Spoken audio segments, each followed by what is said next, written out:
welcome. What's going on in the world of sports at Old Dominion? Well, we're trying to watch the national landscape and trying to predict the future like all of us. It's just we have no idea what that future will look like. If we're tracking college athletics, I know the pro sports model is a little bit different than the intercollegiate model. There are different revenues, there are different rules, there are different pressure points than what we have with intercollegiate athletics. But just recently, the president of the NCAA, Mark Emmert, came out and stated publicly, which I understand. He said that, whether schools elect to participate in intercollegiate athletics this coming fall, winter, or spring is not an NCAA decision.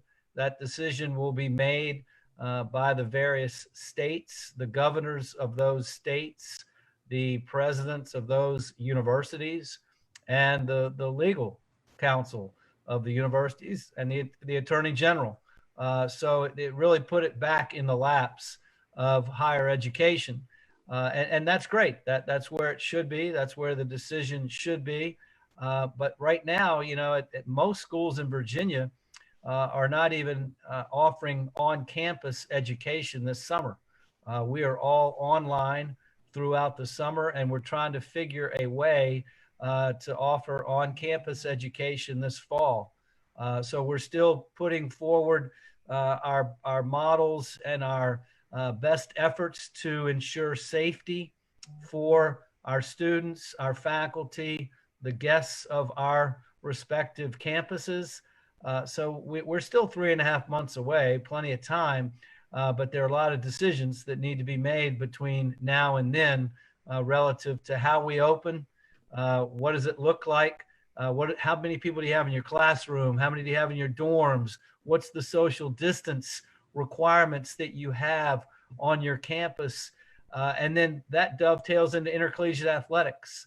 I don't think intercollegiate athletics should expect or should get a hall pass and have the university act one way for groups of students educationally, but then say, oh, it's okay if we put 60, 70, 80,000 in a football stadium because that's football. That's what people do. So we're going to have to link and be consistent in how we both message and the decisions that we make. Wood Selig with us here, Old Dominion University athletic director.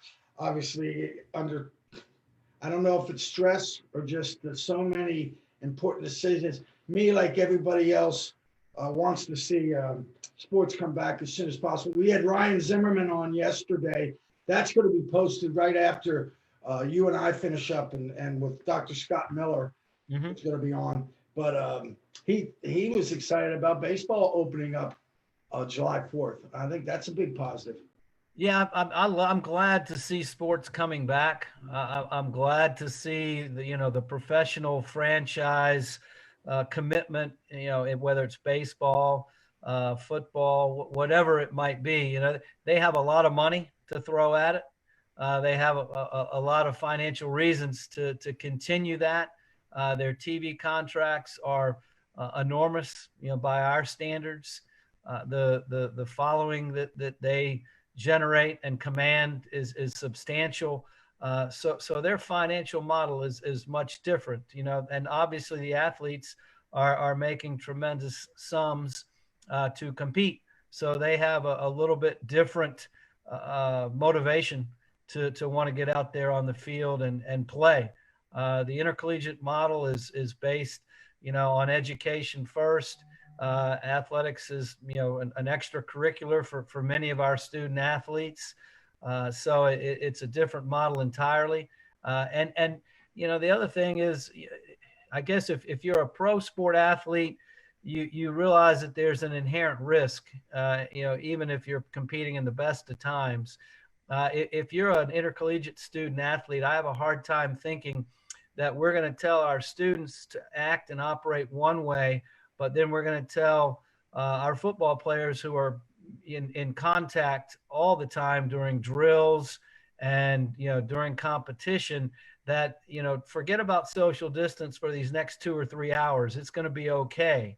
And what happens if all of a sudden the virus starts running through a team? You see what flu does and how quickly flu runs through a team.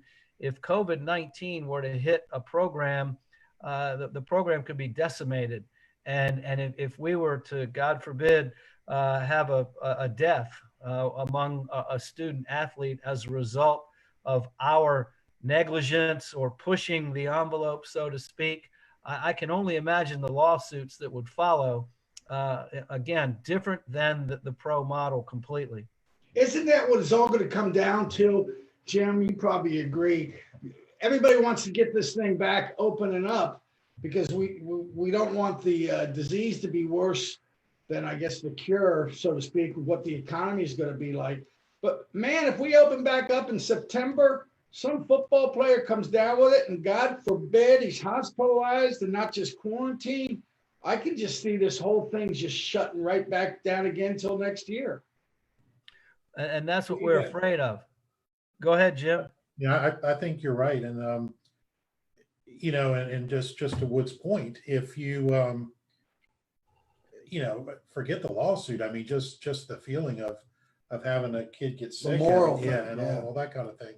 It would just be horrible. I mean, my nephew, who's a soccer player in Spain, who's 27 years old, in great shape, got it and was out for quite some time and was really ill.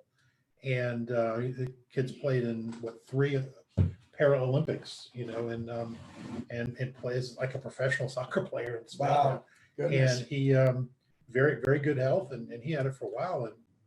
And now, but then, and we can get into this later, I think, but I think if you take a look, and what's difficult, and I think what Wood says is correct, is that you've got some areas where you've got an explosion, and then you've got other areas where it's reasonably low. Sure. Like Hampton Roads is pretty low. And then you compare that to the Eastern Shore. Well, look at the Eastern Shore. I mean, Virginia Beach has 10 times the population of Accomack and Northampton combined, and they've got more cases than we do. Yes. So, hey, Wood, if you had to put a guesstimate to it, and I'm not putting you on the spot because I'm sure, like you say, classes were supposed to open back up what they usually do for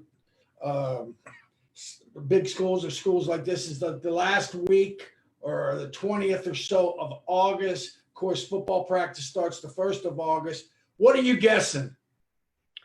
Yeah, well, at Old Dominion, I'm looking at my calendar. I have one of those old-fashioned calendars that it's in paper. We're due to start in late August. I believe might be the 24th of August. So athletes need 6 weeks to prepare. The university is going to have to make a decision in late June, early July as to what we're going to look like with on-campus education. And I imagine that athletics will follow the lead of the university, not just at Old Dominion, but at UVA, at Virginia Tech, at William and Mary. Pick your school. I don't think athletics will operate in a universe that's independent of the rest of campus decisions and campus lifestyle, whether people want athletics to or not. So I think it's going to start to become a little bit more clear in early to mid-July. Yeah. As to what our tolerance level might be. And it might be that we can bring people back and we can go ahead and work out and try and stay fit. And we'll just have to make game time decisions based on the status that we may all find ourselves in, because don't forget, when you play, you're competing against another team. And there's no guarantee that the other team that you might be competing against is going to be healthy or available. All you have to do is go to California and look at the schools who've already declared no on-campus education for the fall. You got Fresno State, San Jose State, San Diego State. They've all closed their campuses for on-campus education this fall. So what does that mean now to their intercollegiate athletic programs? Southern Cal is supposed to open up against Alabama the first football game of the year. If California as a state decides not to come back, does Southern Cal field a football team? Does Alabama have an opponent? So now Alabama's looking for teams who might be able to stand in if Alabama. Would Old Dominion be available? Would Old Dominion be available? Hell no, they couldn't pay us enough. We'd all be real sick that day. But no, so you're going to have all kinds of pressures with if all of a sudden a week before you're supposed to play a team, they get sick or they decide to shut it down or their school shuts down. And now you're thinking, okay, who are we going to go play? You might not know who you're going to play literally a week ahead of schedule. So at some point you just have to scratch your head and say, is it really that important? Is it really worth all this? Shouldn't we just let's focus on academics. Let's get our priorities straight. Let's wait for the vaccine and let's do the best we can in the meantime. Well, it just seems pretty premature that they shut that down already. Like you said, it's still 2.5 months, or 3.5 months, or 3 months and a week away for classes. Still a lot of time, but that's neither here nor there. I think everything got out of whack some time ago. I'm a West Virginia fan, and when the Big East fell apart, and all of a sudden we joined the Big 12, I thought, what in the world is West Virginia having to fly all the way out to Oklahoma? And now you guys got to fly to Texas, El Paso, and transportation costs for your athletic program have to take up a big chunk of it. Yeah, we're spending over $1 million a year more to compete in Conference USA than we were in the Colonial Athletic Association. Now our conference revenues are more than what we had in the CAA, which helped offset some of those travel expenses. However, where we really are missing it, and I feel for our fans, and I'll be the first to admit it, our folks would rather see William & Mary, James Madison, Richmond, VCU, George Mason. They move the needle. Everybody has somebody in their family that they know or a friend who went to all those schools. We bring them into Hampton Roads. We bring them into Norfolk, whether it's football, basketball, soccer, baseball, and that's a draw.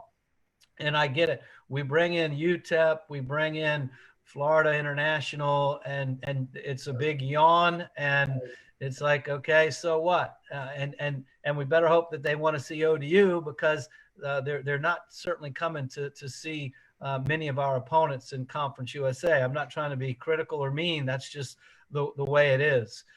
So we joined Conference USA, and it was a much different league. It had East Carolina in it, SMU. We had Tulsa, Tulane, South Florida.